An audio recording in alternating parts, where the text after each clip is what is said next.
This mode is turning X4 into a true, fully fledged Star Wars game, and it is amazing, and I will introduce it to you in this video.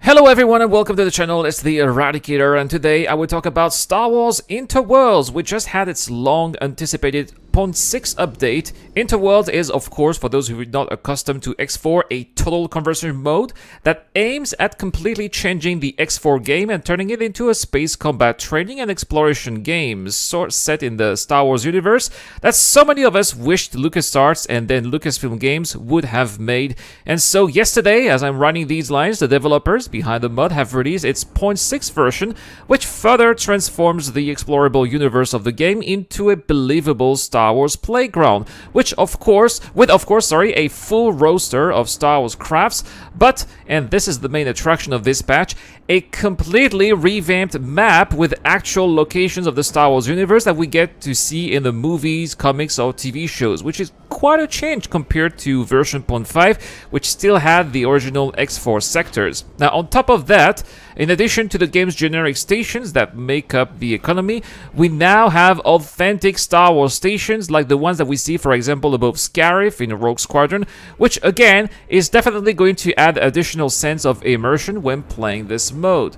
And so, just like with the vanilla game, you start off with multiple possible scenarios, putting you in the shoes of multiple possible characters, themselves being part of different factions.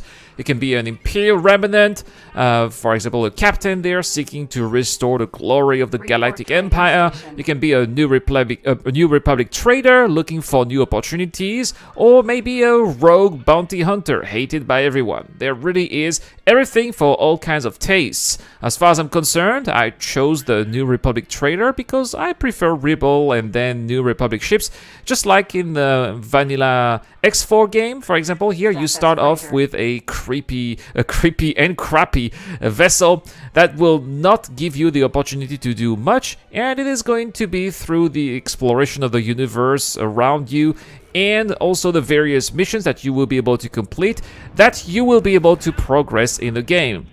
Of course, X4 being a sandbox game, progression is what you define it to be, whether it is, for example, maxing out repetition with all kinds of factions, or to explore the entire map, or maybe build an empire of your own that will eventually dominate all of the other factions and will eventually allow you to conquer each system one by one. The choice is yours, and this is perhaps where the game's biggest strength lies.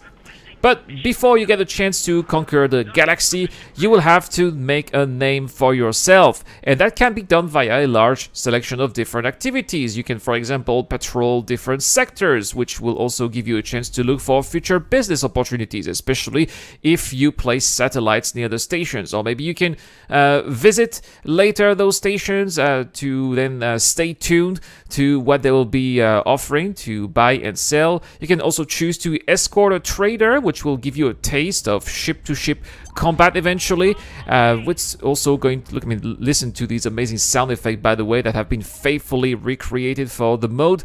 You can also transport passengers from a station to another, or in this case from a station to a ship, and make a quick buck, as well as discover new locations you will then be able to, you will perhaps not have been able to visit before. Or you can decide to jump to the other side of the law, maybe, and steal valuable items for someone who would have hired you to do so.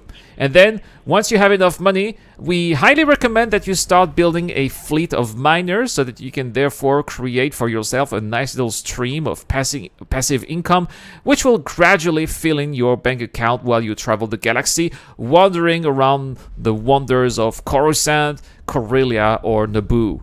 For me, just flying into a YT-1300, for example, by itself is a treat and provides me with such escapism and immersion that it makes the experience all worth it by itself.